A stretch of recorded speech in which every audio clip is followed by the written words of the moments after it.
Hey, everybody, it's Scott Steen with winnersandwhiners.com coming to you with the Hump Day edition of Today in Sports Betting. As always, I'm joined by my Hump Day companion. That sounded bad. It's Scott Rochelle. Scott, what's up? Nothing much. I don't really know how to top that intro, but yeah, overall doing pretty well. Those Thunder. Won my play of the day yesterday. I won a 28-1 player prop on Jaylen Brown.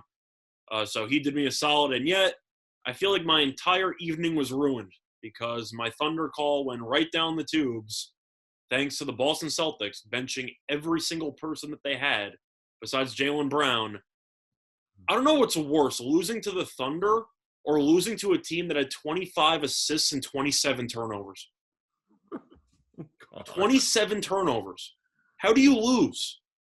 That's so Thunder, my friend. It really is. More assists than turnovers, and they win a game. That's fantastic. No, I will give you props for calling that streak that lasted as long as it was, and they're not going to win. They might win one 3 more, weeks? but I'm off the train now. I said they'd win one. That's all I had, buddy. So what? I'm trying to think when I said it. 3 weeks ago? I think they're about 3 weeks ago. I think they were about halfway done with their streak. I think you call it with like 23, 24 games left. Yeah, it was a good run. If I remember right, I really think it was 23 games. So. Well, your exact words were somebody's going to end up struggling, and they're going to beat somebody randomly, and they beat somebody randomly. Yep. And it wasn't any of the games we thought it was going to be. We thought it was Detroit. What was the other one? We had Well, they had the Raptors, but where they rested everybody. Yeah. Truth is, once Boston announced Tatum was out and Kemba was out, I didn't really feel. I thought they were going to. Of course, Celtics were going to win because you have to assume they're going to win. Right. That's one of those spots where if they lose, you say, I'm really not that surprised. I'm kind of just disappointed. Yeah. And as a parent, you say that a lot, by the way. I'll take your word for it. It's not that I'm mad at the Celtics. I'm just disappointed. Well, luckily, I don't have to worry about that at this current point in my life, so I'll take your word for it. Absolutely. All right, bud. So got a couple of interesting games on the TV. As always, we'll start with the TV games, work our way backwards. Got the Lakers and the Wizards. Scott, Lakers, 3-point road favorites right here. You buying that? Well, I don't know how you're not supposed to. I mean, the Lakers beat the Magic in their last game, right? Does that mean that they're entirely back or only 90% back? I'd say somewhere between 90 and 100% back. Yeah, absolutely. Meanwhile, the Wizards had won 9 in a row, lost an overtime game against San Antonio, which was a really great game, which I'm sure nobody watched because it wasn't on TV. But Beal at 45, Westbrook had, shocker, another triple-double, and they lost in overtime. But I got to go with the Wizards, right? I mean, you're giving me 3 points of the home team that's playing well. I know the Lakers play great defense, and they don't really score. But I can't tell if this is a banana in the tailpipe game or the Lakers still just get too much respect for what people think this team can be. I think they get too much respect. They haven't been good lately. They've really been bad on this road trip. Of course, they just played Dallas and Orlando, so they lost twice to Dallas. They did, like I said, they beat Orlando, didn't cover. They haven't covered in their last 4. So for me, I think it's Wizards or pass. It's got to be Wizards or pass. You know what? I'm not afraid of the Wizards are playing good ball. Like you said, they had the second longest winning streak going after the Knicks, and unlike the Knicks in their winning streak, they did not fail to cover once. They had one push. Everything else was a cover. So. Is that a San Antonio game? I assume that went to overtime. Yeah, that was the game we talked about on Call the Cops. That's right, the 146-143. So yeah, they were plus 2.5. They lost by 3 in overtime. Yeah, I'm fine taking the Washington Wizards right here. You give me a home team, arguably playing better basketball than the Lakers right now. Scotty, surprised AD hasn't made more of a difference? No. Thought it would take him that long to get. Well, it's a mix. When you say that big of an impact, do you mean on the stat sheet or wins and losses? Well, I would assume one would kind of lead to the other, but I mean wins and losses right now. Well, I'm just saying because you can make an argument back in his entire New Orleans tenure that stats didn't exactly lead to good results whenever he was there. No, so it kind of depends on how you look at it. But no, I'm not really surprised. AD is one of those guys who is phenomenally athletic, and when you have an injury that causes you to be sidelined for a month or two, it's going to take a little while to get back. Plus, AD's always been kind of a rhythm guy when it comes to his offensive game. He can dominate in the paint, but a lot of his game is mid-range jumpers. And if he is a little bit off with his either lift off the ground or just his form, then I'm not surprised he hasn't been shooting that well. A rhythm guy, too. It's how I ended up with 4 kids, by the way. I got no rhythm. That happens, man. It's like Austin Powers, except with rhythm, it's mojo. Yes, exactly right. Now, are you worried about Easter Egghead being out for this one, or Alex Caruso? His head looks like an egg. I'm sorry. Am I worried about it? No, because I like the Wizards. So why would I be worried about that? Okay. I mean, if you're a Lakers fan, I think Caruso is decent. Don't get me wrong. I know Caruso has turned into a meme because he looks like he's not a professional basketball player, but he's good.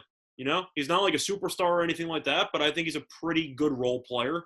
And I think it definitely hurts the Lakers, but I don't think it's an insane make or break situation. Okay. All right. Just relax. I didn't know you guys were related. I didn't. What? I was just being. You asked me a random question about Caruso. I already said I like the Wizards, so right. I kind of. Well, he's questionable. So I mean, did that play into your decision? No. Okay. So I don't know why you brought him up. I don't look at stats and injury. We already like the Wizards, and you go, well, what do you think about this Caruso injury? Is it a big deal? Well, we already like the team that he doesn't play for, so I don't know why it matters. Matters even more. I mean, it's just another reason to back the Washington Wizards here. Mm-hmm. Fine. Dodgers lose again, by the way. Happens. It does happen. Not enough, but it does happen. They scored 5 runs and they lost. What are they supposed to do? Get a bullpen. Did the bullpen blow it? I didn't really follow the game. I know Bueller was mediocre. I was surprised about that he didn't do better. Well, I can save that for the baseball show. Yeah, that's very true. That's a good point. It just happened to be on here and I was watching it. So, all right. So let's talk about the other game, Scott. And this is a situation where it should be a lot better game than it probably is. It would have been a huge game for me personally if I didn't cower out of my 8.5 to 1 bet on the Suns to win the division. You gotta have faith. You gotta have no faith, man. You bought out of the Suns, and now you're holding a big wet bag. See, the thing is that I can't be too mad because I hedge, and then literally 10 hours after I bet it, oh, by the way, Kawhi's leg is messed up. He's not going to play for a while.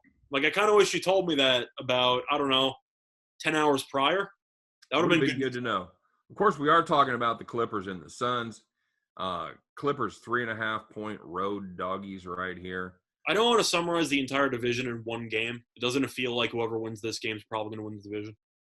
Yeah, it does. I mean, it feels like a big game. Yeah. But the other big injury here, Scott, is Paul George was injured in his last game. He's got a twisted ankle. He's probable for this game, but he is on the injury report. So it's the Clippers. So the injury report actually means the injury report because the odds of him playing might be lower than if he was on the injury report of other teams. Yeah, Suns are relatively healthy. It looks like Saric may not play. I'm not a big Saric guy anyway, so I didn't figure you were. Happens. Jay Crowder's questionable. A lot of guys in that second 5 that are questionable, but as far as starters go, I think they should be in good shape. Scott, when I first saw this game, without looking at the injuries, I really like the Clippers in this spot. I think you have to. Clippers have won the first 2 meetings, and then you look at the injury report, and you kind of got to consider switching sides. That's exactly the boat I'm in. So I am officially going to switch sides here, Scott. It's I don't love it. I really don't love either side in this game. I think there's questions. You can make a case for both of these teams not playing terrific basketball right now. The Clippers had been playing very good ball, but dropping that game to New Orleans, I don't know where that came from. Well, New Orleans actually done pretty well against them this year, so it might just be a bad matchup. Yeah, good point. Like Minnesota and the Utah. Yeah, they played twice this season. Or I don't think was it 3 times? I don't remember, but I know the last 2 meetings, Pelicans absolutely smacked the Clippers. That's not a good sign. It's not, but then again, the Pelicans on paper should be a top 8 team in the West, and based on coaching or lack thereof, they are not. So Yeah, I mean, and Phoenix had a bit of a rough road trip, but in fairness, they played some good teams. They played 5 really good teams. They played Milwaukee, Philadelphia, Boston, Brooklyn, New York. The Boston one was the peculiar loss that kind of made us doubt some stuff about the Suns. But yeah, where they scored 86 points after following up 3 games after putting up 85 against San Antonio. Yeah. But it was the other games, not awful. By the way, the Clippers, Pelicans did play 3 times. Clippers won the first meeting. Last 2 games, Pelicans won by 17 plus. Okay. So I don't know. Well, and Scott, I don't even know as far as the total trends go. And I know we don't have a total on this yet. Under is cashed 6 of the last 7 for the Clippers, and over is cashed in 5 of the last 7 for the Suns. So sounds like you like the over. Yeah, I guess depending on what this number is going to be, if it's in the 2 teens, I'll like the over. If it's in the 220s, I think that's too high. Yeah, they adjust. I'm guessing it's going to be in the 2 teens with Kawhi out. It was 215 in January, and it was 220 in their recent game that went over or that went under by. 4. I'm going to guess 218 and a half. I'm thinking it's going to be somewhere in the 218 range. Yeah, I think you're right. So, yep, I'll take Phoenix here, Scott, in a slight lean. I have to agree. It's a matter of Kawhi being out, and Paul George is either going to be compromised or he's just not going to play at all. You look at the rest of the Clippers team; they did manage to beat Memphis anyway, despite missing basically everybody. So props to Clippers for having a pretty solid supporting cast. But at the end of the day, the Suns, they're just a fundamentally sound team. And when you're against teams that are dealing with injuries and you don't really beat yourselves up that often, it's going to be pretty tough to win road games like that. Agreed. Anything else on the card get your attention? Well, a couple of games don't have lines yet, but what are you looking at? I've got a line on everything. On everything? Wow. No totals. It's like an all-you-can-eat buffet. I got lines on every game. What do you want? Don't I kind of have to like Sacramento plus the points? It's mostly just fading Utah, but without Mitchell, this team ain't it. Haven't been a great team. They have not been a great team. They weren't a great team, obviously, since Mitchell is gone. They've lost 2 of 3. But they weren't a terrific team. They were falling apart ever since their winning streak or cover streak ended in the first 2 months of the season. Yeah, that's basically it. Before Mitchell got hurt, they were 5-4 straight up, 3-6 against the number. So they were playing stunningly average basketball before Mitchell got hurt. Now the Kings, after they had their losing streak to pretty much take them out of contention there in the West, they've been playing good ball. They've been 3-3 straight up, but 5-1 against the number. They keep it close. They've been good as big dogs, Scott. They've gone 7-3 against the spread anytime the line is bigger than 6. So I know that Utah could easily bury this team, yep. But based on current form, I got to assume 9's too many points. And the other game I'm looking at, it's going to be Memphis, because Memphis has played Portland recently and fared pretty well. Portland is a team that I have not liked all year long because they don't play any defense. And they have played twice within the last week, and Memphis won both games.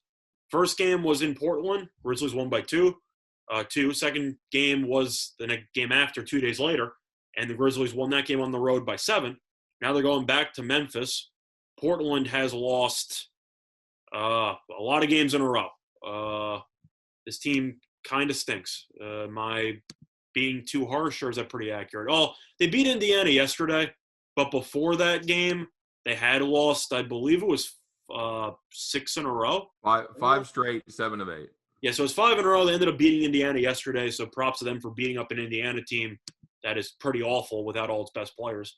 But I just can't get past this lack of defense. And if you look at the Grizzlies, John Morant's been really, really good for the last 2-3 weeks or so. And he's kind of killed this Portland team. I think Memphis does enough to win. I think 2.5 is too few points. This line should be probably closer to 4. Yeah, this Memphis team has been playing pretty good. They've covered 7 of their last 9. And Jaren Jackson being healthy again definitely helps the front court depth. Yes, it absolutely does. So, yep, okay. I'll You like Memphis on that? Yeah, I'll fade Portland there with you. The road team, I'll take the home team. I think that number should be closer to 5.5. That's the thing, though, is that the Pacers ended up beating by 21. Pacers, where I just mentioned they were shorthanded. They are 29-32. You know what that means? Means I'm pretty sure the Trailblazers are still, like 1-9 against teams above 500 after the All-Star break? Yeah. I forgot what the exact number is, but they can't beat good teams. And Yeah, Indiana's not a very good team. I had it last week when we did one of their games. Yeah, we had it last week, but then they've played a bunch of teams with winning records since, and they still haven't won any of those games. No. So I can't buy into this Portland team. Not bueno. Not bueno at all. You have any games you want to talk about? By the way, Portland's 8-16, Scott, against teams with winning records. Second half of the season, they're 2-8. 2-8. I thought it was like 1-9. Okay, fair enough. Yep. Let me see what anything else here gets me going here tonight. I know you've touched on one of my plays that I do have.